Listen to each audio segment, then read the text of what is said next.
Court is calling 2018 CR 10108B, State of Texas versus Malik Plea. Can I have parties announced for the record? Who was the question for the defense? Thanks again for the state, Your Honor. You're doing like triple and double duties, Mr. Gerhan. And are you Mr. Ballou? I would black out occasionally. That's not just a casual aside. That could be a serious factor in sentencing. Mental health and addiction can weigh heavily in a court's decision, but only if the defense knows how to leverage it. How do you pronounce your last name? Boyer. Boyer? Boyer? Boyer. Yes, ma'am. Okay. I didn't get the Lieu. Boyer. I think you were going to consult with your mom about that. I am. But you know what? However people pronounce their names, I'm going to go with it. So Malik Boyer. Yes, ma'am. Have both parties had a chance to review the PSI report? No, I haven't.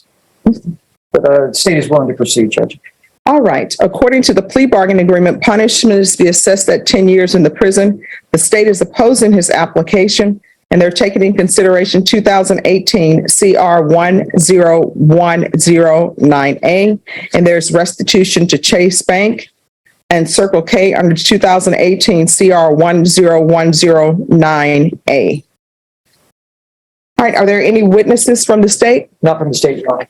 Defense. Yes, Judge, but if I could just point out for the court, I think it's page 3, there's a error in the calculation of restitution. I think it's like $27,000 on page. Here's where things get legally spicy. The court's considering a plea deal with a 10-year prison sentence, plus restitution, basically repaying the victims. But notice how the judge reacts to the $27,000 versus $2,700 error? That's a huge discrepancy. It's a reminder that even clerical errors can sway a judge's perception. Page 3, and it's $2,700 on the last couple of pages. So I just wanted to bring that to the court. All right. Thank you. I wanted there to be an accurate number. Oh, yeah. I don't believe Circle K has 27,000. Yeah, I don't think so. I just wanted to let the court know. Thank you. Judge, we would call Talisa Holmes. Talisa Holmes. This is hers.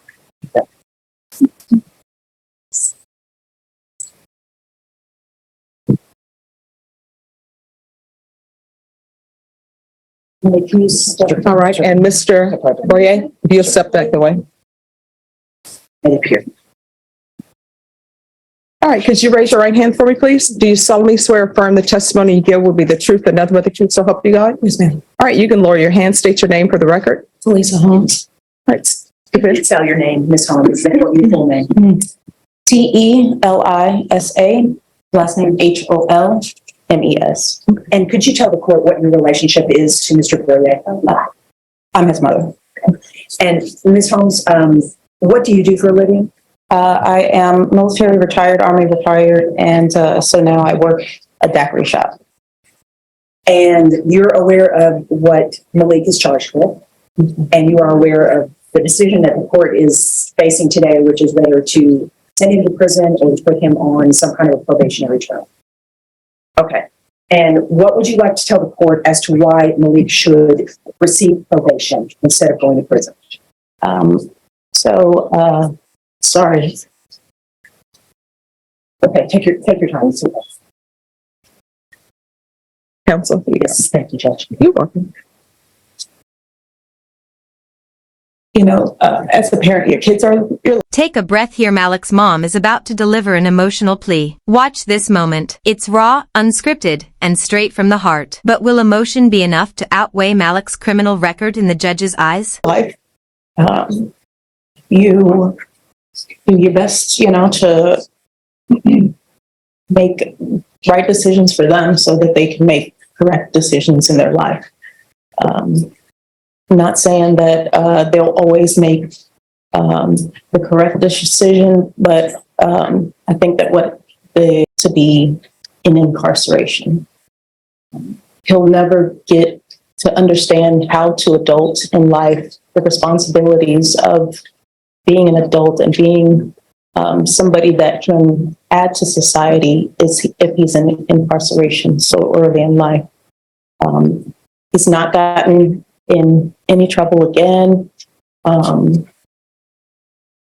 And I just, I haven't been able to be in contact.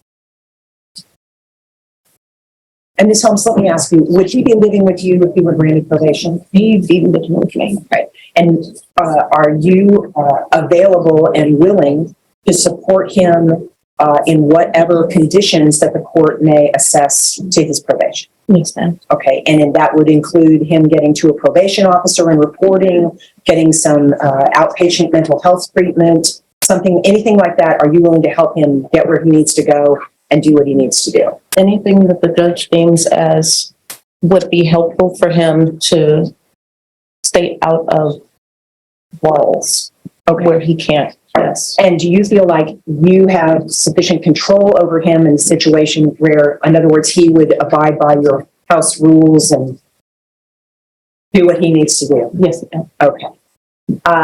Is there anything else that you wanted to let the court know?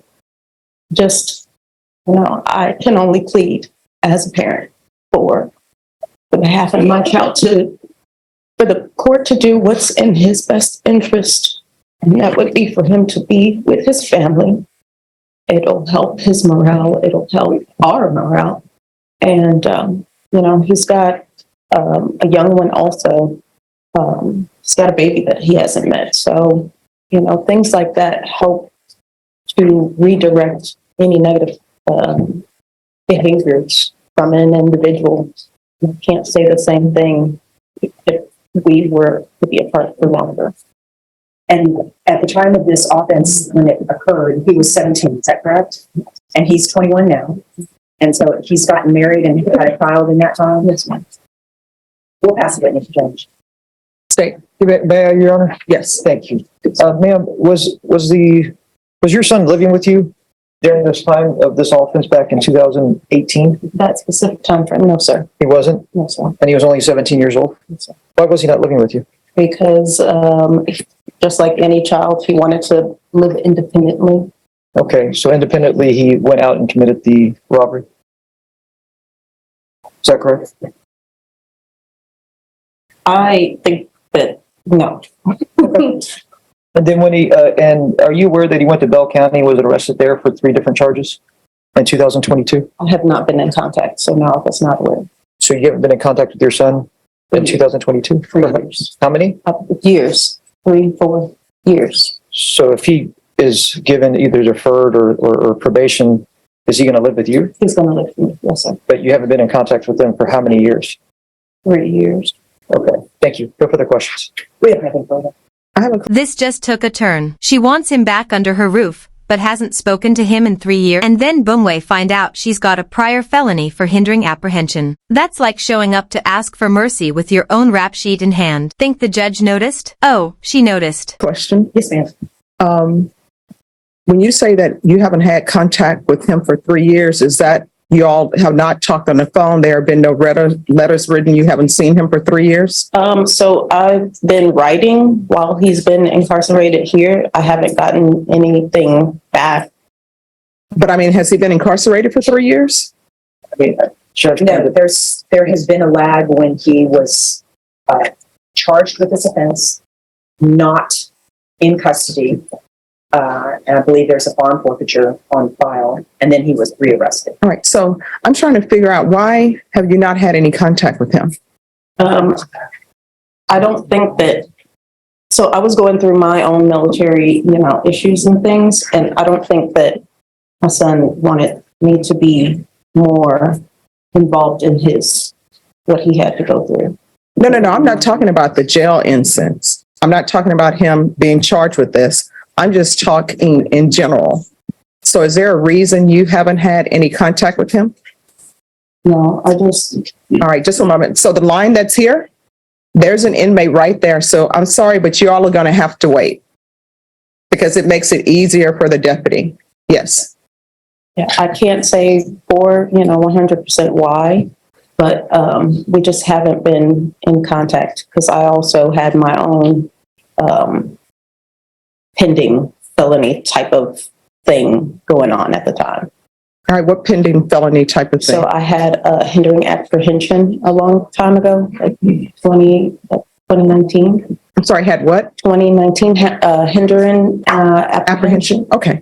And where's his father? Never was in the picture. Okay, all right, thank you. Any other questions? No, ma'am. State, any other questions? Nothing. All right, thank you so much for coming in. Thank you, ma'am. You're welcome.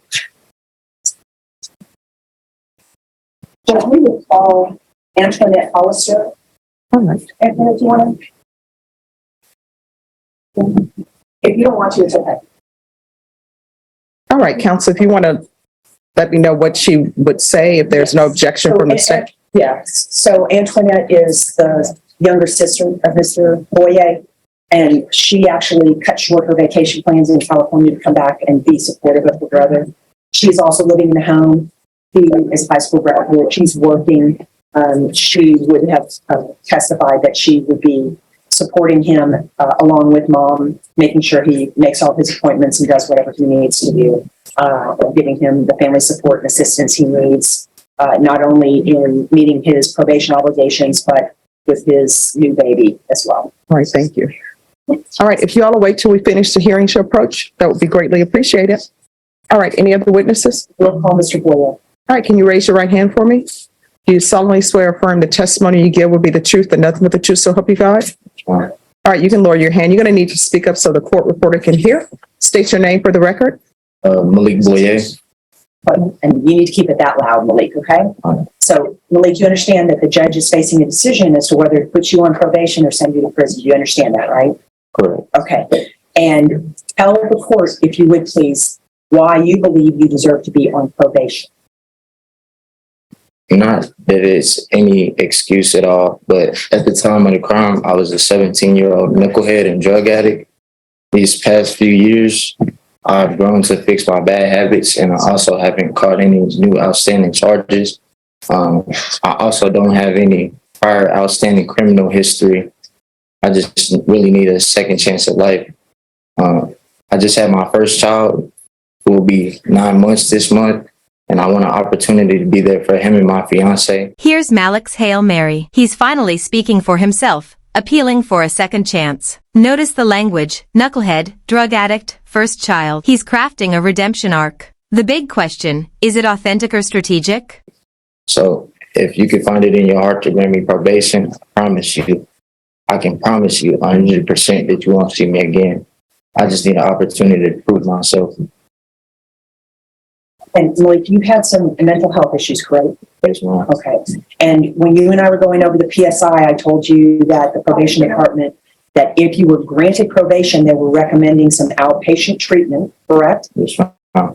Are you telling this court that you'll be willing to completely commit yourself to whatever recommendations through the probation department or whatever conditions that the judge wants to assess? You're willing to do whatever it takes to complete this probation successfully? Most definitely. Okay, and can you tell the court why you haven't been in contact with your mom? Because the court was asking that question. I didn't want to bring my mother into more of being in the way, especially if there was any possibility of her getting any criminal charges brought up against her to mess up further what I had already damaged between going on with my little sister and things like that. And Malik, are you willing to abide by your mom's rules of the house? So whenever she says you have to be home, you have to be home? Yes, ma'am. Okay, are you willing to go and get a job? Of course. What kind of job do you think you could get? I already have 2 jobs lined up, actually. One is a lawn service and another is a forklift driver through the Christian Ministries. And how did you get those job opportunities? I went to a prayer call and I was handed a slip, and another one is from one that I already had previously. And have you received any medication or medical assistance while you've been incarcerated? No, I don't. Okay, so you're not taking any medications, right? Okay. Do you feel you need any medications? I've been prescribed and things like that, but I was self-medicating and things like that. So. And so if the court grants you probation and you're given this opportunity and the NIC unit supervises you and they get you assessed and they say that you need to be on medication, are you going to take it like you're supposed to? Of course. Okay. Are you going to self-medicate on the side or anything like that? No, ma'am. Are those days behind you? No. Okay. We'll pass the witness. State. Mayor, thank you, Your Honor.